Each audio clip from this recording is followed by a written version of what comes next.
चिश्ती साहब आपकी तरफ आऊँगी। इस टाइम पर जो ईरान की स्ट्रेटजी है ना, दैट इज़ अनमैचेबल। चाहे फिर वो रशिया हेल्प कर रहा है या हेल्प कर रहा है, कुछ भी कर रहा है, लेकिन जिस दिमाग से और जिस सोच से ईरान लड़ है ना, तो ये अमेरिका ने भी एक्सपेक्ट नहीं किया था।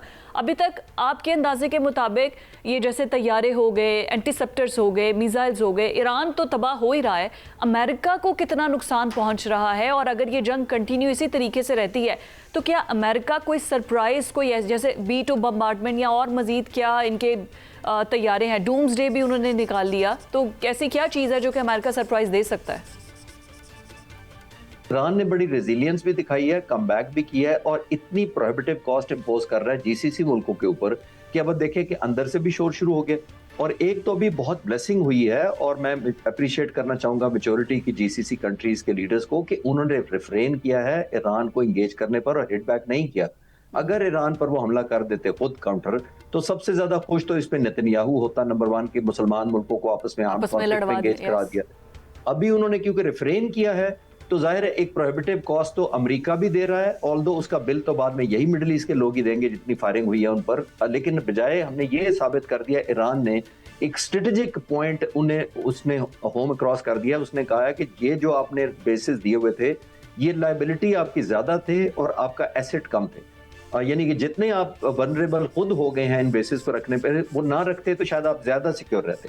वो नंबर 1। तो आई थिंक बहुत कामयाब स्ट्रैटेजी इसलिए जा रही है। स्ट्रेट ऑफ हॉर्मुज़ का देखिए जो वो कंट्रोल कर रहा है। अभी देखिए प्रेसिडेंट ट्रंप ने तीसरे दिन कहा कि हम स्ट्रेट ऑफ हॉर्मुज़ को कंट्रोल करेंगे और हमारी मर्जी से शिपिंग जाएंगे। आज 14वां दिन हो गया, 13वां-14वां दिन, तो अभी तक सारे मैं इटली और एग्जैक्टली मैं यही पूछना चाह रही हूँ कि सुपर पावर अपने आप को कहता है, अभी कोई ऐसी चीज़, आई एम श्योर आपको तो ज़्यादा पता होगा, कोई ऐसे मिसाइल, कोई ऐसी टेक्नोलॉजी जो कि अमेरिका के पास स्टिल है but they are reluctant to use that?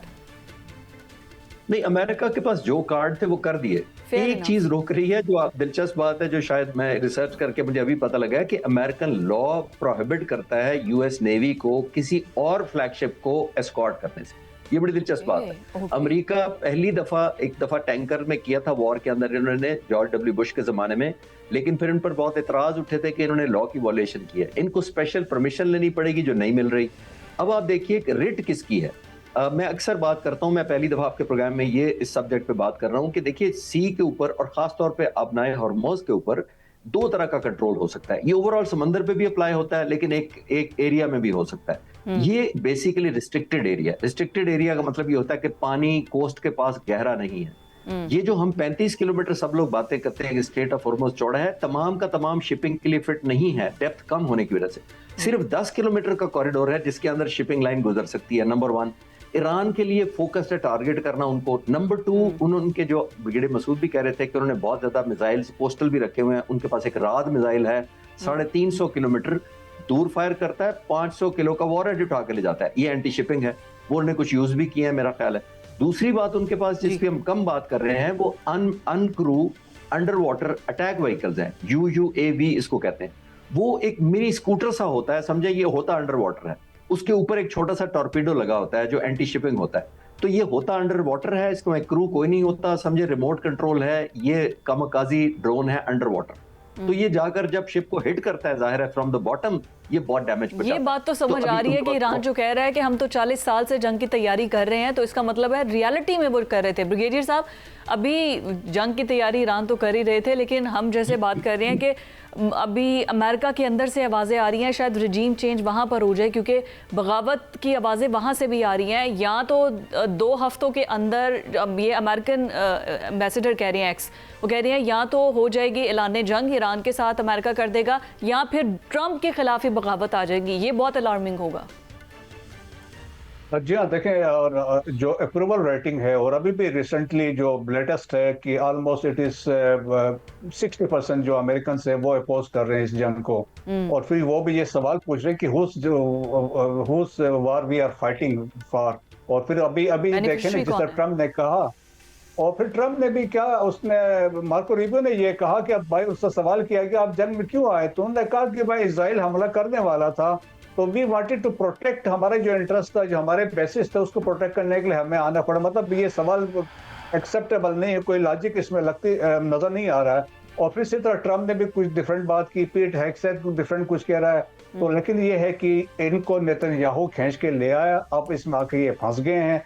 That's why देखें कि अब ट्रम्प के लिए बहुत मुश्किलात है। मिड टर्म इलेक्शन नवंबर में है, तो अगर ये हालात वाकयात हैं अंदर से पब्लिक, आप देखें ना प्रोटेस्ट भी हो रहे हैं अंदर अमेरिका के अंदर इस जंग के खिलाफ, और जिस तरह बॉडी बैग्स जितने जो वापस जाएंगे तो इसके भी इम्प्लीकेशंस होंगे। और फिर उसके बाद देखें कि ट्रम्प में लूज, वो जो कांग्रेस में उनकी मेजॉरिटी है बहुत कम मेजॉरिटी है, अगर वो हाथ से निकल जाती है तो फिर तो इनकी अल्टीमेटली इम्पीचमेंट की बात हो सकती है। और जिस तरह एप्स्टीन फाइल भी इट इज हैंगिंग सोर्ट इनके सर के ऊपर से, सो बहुत सारे मुश्किलात है। तो लेकिन मेरे ख्याल में एट द सेम टाइम ये नेतन्याहू के लिए भी मुश्किलात है, क्योंकि इस साल इलेक्शन उधर भी होना है, उससे भी ये सवाल होगा ना कि क्या है, क्योंकि अभी देखें ना वहाँ तो ब्लैक आउट है, कोई खबर बाहर नहीं आ रही है। लेकिन जिस तरीके से वहाँ पे इतलात आ रही हैं कि जिस तरीके से जाके मिसाइल हिट कर रहे हैं, तो वहाँ पे भी उसके लिए मुश्किलात है। सो मेरे ख्याल में अब सेफ एग्जिट के लिए आप देखें रिक्वेस्ट हो रही है पुतिन को कि वो दरमियान में बेल आउट करे, लेकिन मेरे ख्याल में नेतन्याहू पुतिन इज एंजॉयिंग कि वो खुश हो रहे होंगे कि इनको मार पड़े जिस तरीके से यूक्रेन पे अमेरिका सेफ एग्जिट जरूर मांग रहा है, लेकिन नेतन्याहू सेफ एग्जिट नहीं मांग रहा। वो तो कह रहा है कि ठीक है अमेरिका तो इसमें रहे, लेकिन आपकी बात ठीक है कि मिड टर्म इलेक्शंस जो है ना वो लटकती तलवार है। बट साहब ये जो अब अगर बात करें कि फिर अमेरिका के पास ऑप्शंस क्या है, सेफ एग्जिट, जैसे ब्रिगेडियर साहब कह रहे थे कि अमेरिका को सेफ एग्जिट चाहिए, वो तो बूट्स ऑफ ग्राउंड की तरफ आ रहा है, 5000 नए फौजी ले रहा है, तो ये सेफ एग्जिट होगा। ठीक फरमा रहे थे ब्रिगेडियर साहब, लेकिन इससे पहले मैं दो बातें ज़रूर करूंगा। पहली बात तो ये करेंगे ना, ये करना चाहता हूं कि आप ज़रा गौर करें, ईरान इस वक्त डट कर मुकाबला कर रहा है, और अगर इसके पास फजाइया होती तो खुदा की कसम इस वक्त नक्शा ही तब्दील हो चुका होता। आज पाकिस्तान के पास मजबूत फौज के साथ साथ एक इंतहाई उम्दा फजाइया है, और पूरी पाकिस्तानी कौम जो है इसका सर अगर फ़ख्र से बुलंद है तो पाकिस्तानी फजाइया की वजह से है। ईरान के पास इस वक्त फजाइया नहीं है, फिर भी लड़ रहा है। दूसरी बात, अगर जो आप भूख वाली बात कर रही हैं तो आप गौर करें कि ईरान का रकबा जो है वो 15 लाख मुरब्बा किलोमीटर से ज्यादा है, कोई छोटी आबादी नहीं है। उनकी आबादी तो 8 करोड़ 80 लाख तक जा रही है। अब जब 8 करोड़ 80 लाख की आबादी जा रही है तो जोग्राफियाई तौर पर अगर आप नोट करेंगी, पहाड़ी इलाका है, शहरों में लड़ाई तवील और बड़ी महंगी साबित होगी। अमेरिका को कोई इतनी सस्ती नहीं है जो उसका एरिया है।